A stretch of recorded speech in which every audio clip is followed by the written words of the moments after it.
नमस्कार, मैं हूं शशि।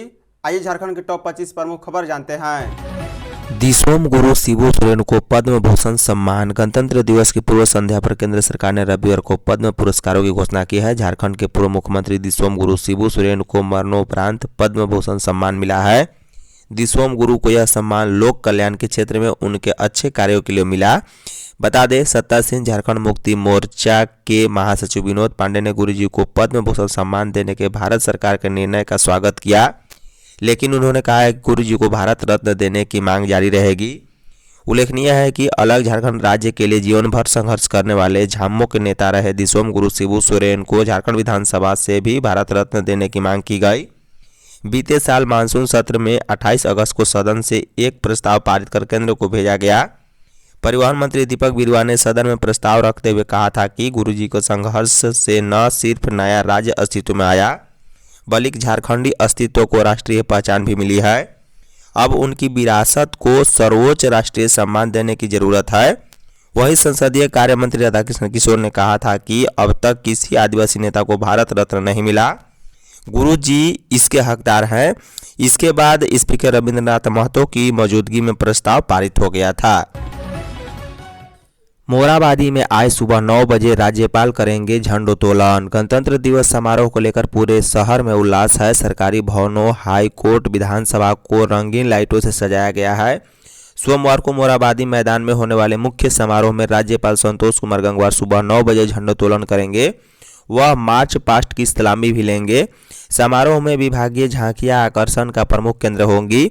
झांकियों के माध्यम से राज्य सरकार की जन कल्याणकारी योजनाओं, विकास कार्यों और सामाजिक सरोकारों को रचनात्मक रूप में पेश किया जाएगा। बता दें कि इस वर्ष 12 विभागों की झांकियां प्रदर्शित की जाएंगी। साथ ही 15 प्लाटून की परेड हर किसी को गौरवान्वित करेंगी। झांकियों में पर्यावरण संरक्षण से लेकर शिक्षा, स्वास्थ्य, महिला सशक्तिकरण, कृषि, पर्यटन और तकनीकी शिक्षा तक की झलक देखने को मिलेगी। झांकियां झारखंड की विकास यात्रा और सामाजिक बदलाव की जीवंत तस्वीर पेश करेंगी। झारखंड मौसम 2 दिन बादलों का रहेगा डेरा। झारखंड के मौसम में एक बार फिर बड़े बदलाव की आहट है। पिछले कुछ दिनों से जारी कनकनी से लोगों को राहत मिली है, लेकिन आने वाले दिनों में आसमान में बादलों का डेरा रहने वाला है। मौसम विभाग के अनुसार देश के पश्चिमी और उत्तरी भागों में सक्रिय नए पश्चिमी विक्षोभ का सीधा असर अब झारखंड के मौसम पर पड़ रहा है। मौसम विभाग की माने तो सोमवार और मंगलवार को आसमान साफ रहने की उम्मीद है। बुधवार से झारखंड के अधिकांश हिस्सों में बादल छाना शुरू हो जाएंगे। बादलों के कारण दिन के अधिकतम तापमान में 1 से 2 डिग्री सेल्सियस तक की गिरावट आ सकती है। बता दें, राज्य में 30 जनवरी तक हल्के बादल छाए रह सकते हैं। इसके बाद जनवरी के अंत और फरवरी की शुरुआत में पारा में दोबारा गिरावट दर्ज की जा सकती है। पिछले 24 घंटे में न्यूनतम तापमान में करीब 3 डिग्री की बढ़ोतरी हुई है। राज्य में पश्चिमी विक्षोभ के कारण मौसम में बदलाव होने की संभावना है। आने वाले अगले 4 दिनों के दौरान हल्के बादल छा सकते हैं। इससे तापमान में उतार चढ़ाव होगा। 2 दिन बाद न्यूनतम तापमान में 2 से 3 डिग्री वृद्धि होने की संभावना है। आईजी अनूप बिरथरे सहित 12 पदाधिकारियों को पदक। गणतंत्र दिवस 2026 के अवसर पर पुलिस महानिरीक्षक अनूप बिरथरे और पटेल मयूर कन्हैयालाल सहित 12 पुलिस पदाधिकारियों एवं कर्मियों को पदक से सम्मानित किया गया है। अन्य पुलिस पदाधिकारियों में 2 पुलिस उपाधीक्षक, 3 हवलदार सहित अन्य आरक्षी भी शामिल हैं। बता दें कि झारखंड जगुआर में कार्यरत पुलिस उपाधीक्षक सुधीर कुमार को विशिष्ट सेवा के लिए पदक मिला है। अन्य सभी पदाधिकारियों व कर्मियों को उत्कृष्ट सेवा के लिए पदक से सम्मानित किया गया। यह जानकारी रविवार को झारखंड पुलिस के मीडिया सेल द्वारा दी गई है। राज्य में उग्रवादी संगठन, संगठित आपराधिक गिरोह, अन्य अपराध पर झारखंड पुलिस द्वारा लगातार प्रभावी कार्रवाई की जा रही है। इसके लिए ही केंद्रीय गृह मंत्रालय द्वारा उक्त आईपीएस पदाधिकारी सहित अन्य एवं कर्मियों को पुलिस पदक से सम्मानित किया गया है। झारखंड में पंजीकृत अकुशल श्रमिकों का किया जाएगा सत्यापन। राज्य सरकार के महत्वाकांक्षी मुख्यमंत्री श्रमिक योजना के तहत पूर्व में पंजीकृत कराए गए अकुशल श्रमिकों का सत्यापन होगा। राज्य के सभी स्थानीय नगर निकायों में बने हेल्थ एवं वेलनेस सेंटर में श्रमिकों का सत्यापन का कार्य होगा। इसको लेकर नगर विकास विभाग की ओर से तैयारी की गई है। रांची नगर निगम में शनिवार को शहर में स्थित 25 हेल्थ एवं वेलनेस सेंटर में सत्यापन का कार्य किया गया अन्य निकायों में भी इस कार्य का आदेश जारी कर दिया गया है। बता दें कि कोविड-19 के बाद लौटे प्रवासी मजदूरों और अन्य जरूरतमंदों को काम और वित्तीय सहायता देने के लिए वर्ष 2020 में मुख्यमंत्री हेमंत सोरेन ने उक्त योजना की शुरुआत की थी। मुख्यमंत्री श्रमिक योजना पूर्व की मनरेगा योजना की तर्ज पर शहरी अकुशल श्रमिकों को एक वित्तीय वर्ष में 100 दिनों का रोजगार देने के लिए लाई गई थी ताकि उनकी आजीविका सुरक्षित हो सके। मनरेगा मजदूरी दर 400 करने का प्रस्ताव होगा पारित। झारखंड के मांडर विधानसभा क्षेत्र में कांग्रेस का ब्लॉक संवाद कार्यक्रम रफ्तार पकड़ रहा है। लापुंग कॉलेज मैदान में मनरेगा संग्राम, पेशा कानून और SIR के मुद्दे पर कांग्रेस के BLA की प्रशिक्षण पाठशाला का आयोजन किया गया। इसमें कृषि मंत्री शिल्पी नेहा तिर्की शामिल हुई। मास्टर ट्रेनर सुभाष नाग, अंजनी रंजन और अमितेश कुमार ने प्रशिक्षण के दौरान तमाम बारीकियों और जनता को SIR के दौरान तमाम परेशानियों को दूर करने की जानकारी दी है। ब्लॉक संवाद कार्यक्रम में यह निर्णय लिया गया है कि 26 जनवरी को पारंपरिक ग्राम सभा कर मनरेगा को पहले की तरह लागू करने और मजदूरी दर 400 रुपये करने का प्रस्ताव पारित किया जाएगा। मंत्री शिल्पी नेहा तिर्की ने कहा है कि झारखंड राज्य के लिए पेशा नियमावली पारंपरिक ग्राम सभा को उसका अधिकार देने का प्रभावशाली कानून है। अब ग्राम सभा की सहमति से ही गांव के विकास के लिए तैयार सरकार की योजना धरातल पर आकर ले सकेगी। उन्होंने कहा है कि केंद्र सरकार ने मनरेगा की आत्मा को खत्म कर दिया है। मनरेगा में वर्तमान बदलाव से एक बार फिर झारखंड से रोजगार के नाम पर पलायन करने वाली संख्या में इजाफा होगा।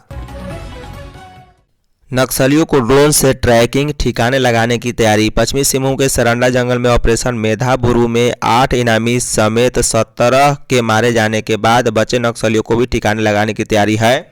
इसके लिए GPS ड्रोन से ट्रैकिंग की जा रही है। जंगल में सक्रिय नक्सलियों की GPS ड्रोन से ट्रैकिंग की जा रही है। GPS ड्रोन से नक्सलियों के ठिकाने का पता लगाने के बाद लगातार नजर रखी जा रही है और कोबरा के जवानों को उनके ठिकानों पर भेजा जा रहा है ताकि उन्हें उनके अंजाम तक पहुंचाया जा सके। खबर है कि सरंडा में अभी 2 करोड़ 20 लाख के इनामी 2 नक्सली मिसिर बेसरा और असीम मंडल का दस्ता सक्रिय है। इसके अलावा अजय महतो, राम प्रसाद मरांडी समेत कई बड़े नक्सली सरंडा में अलग अलग जगहों पर हैं। मुठभेड़ में प्रतिराम मांझी के मारे जाने के बाद अब इनके सामने एक ही विकल्प सरेंडर का बच गया है।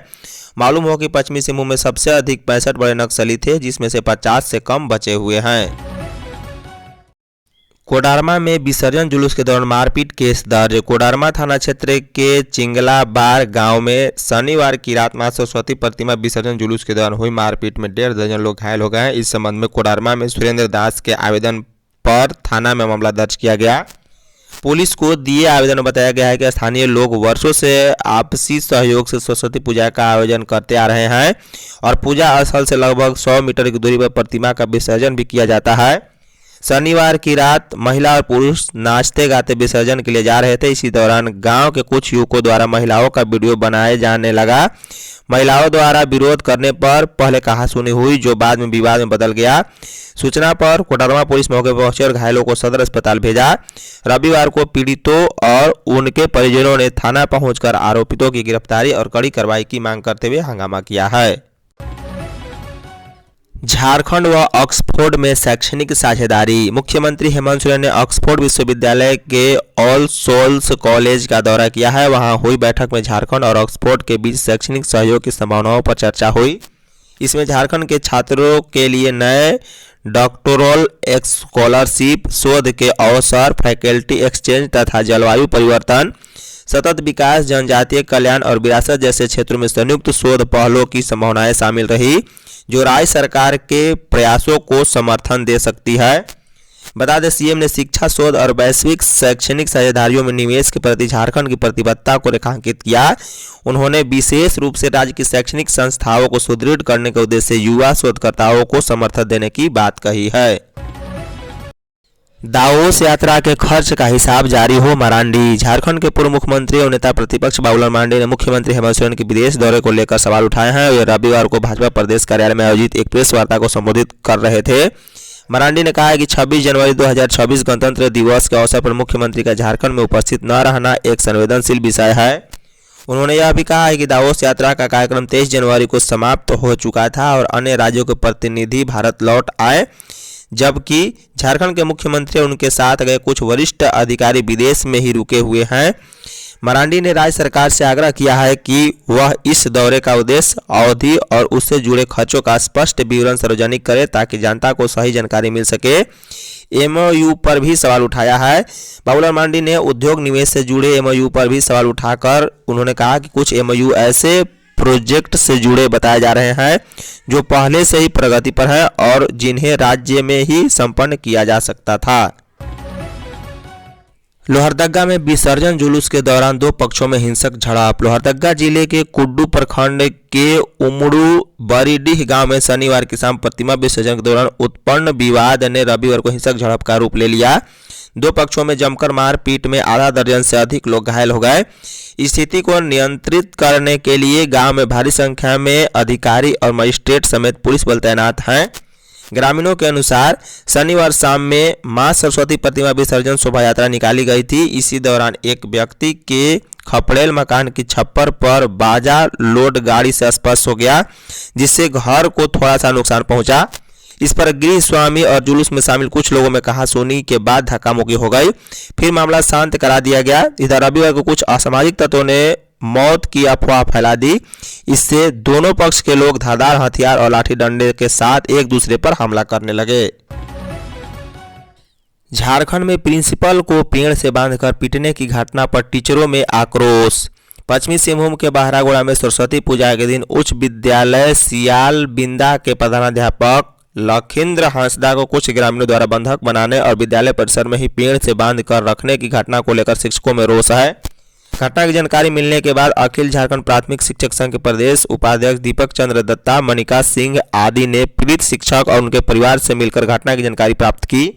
इसके बाद संघ के प्रदेश महासचिव राम मूर्ति ठाकुर ने एक कार्यक्रम में पेयजल एवं स्वच्छता मंत्री योगेंद्र प्रसाद को पूरी घटना से अवगत कराते हुए शिक्षकों की व्यवस्था से अवगत कराया। संघ ने मांग किया है कि विद्यालयों में अनाधिकृत किसी भी व्यक्ति के प्रवेश पर रोक लगाई जाए।